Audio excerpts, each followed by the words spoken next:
నీకు ఎంతమంది పిల్లలు? 5 మంది చదువుకుంటున్నారా? 5 మందికి చంద్రబాబు నాయుడు సార్ తల్లికి వందనం వేశాడా? 5 మందికి వచ్చింది. తర్వాత నీకు పెన్షన్ రాలేదు. పెన్షన్ ఇప్పుడు మరలా మీకు పెన్షన్ శాంక్షన్ అయినప్పుడు పెట్టిస్తాను. మీకు ఇల్లు ఉందా? ఓకే. మీకు 15వ తారీఖు నుంచి మళ్ళీ మీకు ఉచిత బస్సు కూడా ఇస్తాడు మీకు సార్. పెన్షన్ చేపిస్తారమ్మా. పెన్షన్ తో పాటు నువ్వు బస్సు పోవా? నువ్వు ఇంకా మళ్ళీ ప్రయాణం చేయవా? మరి వద్దు అనకూడదు. ఆయన ఇచ్చి తీసుకోండి, అంతే కదా. మరి ఇప్పుడు చంద్రబాబు సార్ అన్ని మంచి పనులు చేశాడా లేదా?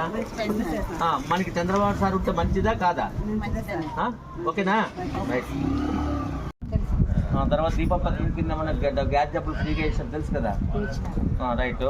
మహిళలకు ఉచిత బస్సు ప్రయాణం ఆగస్టు 15వ తారీఖు నుంచి ఇస్తున్నారు. ఎవరైనా మనము ఫ్రీగా తిరగచ్చు ఇంకా ఆగస్టు 15వ తారీఖు.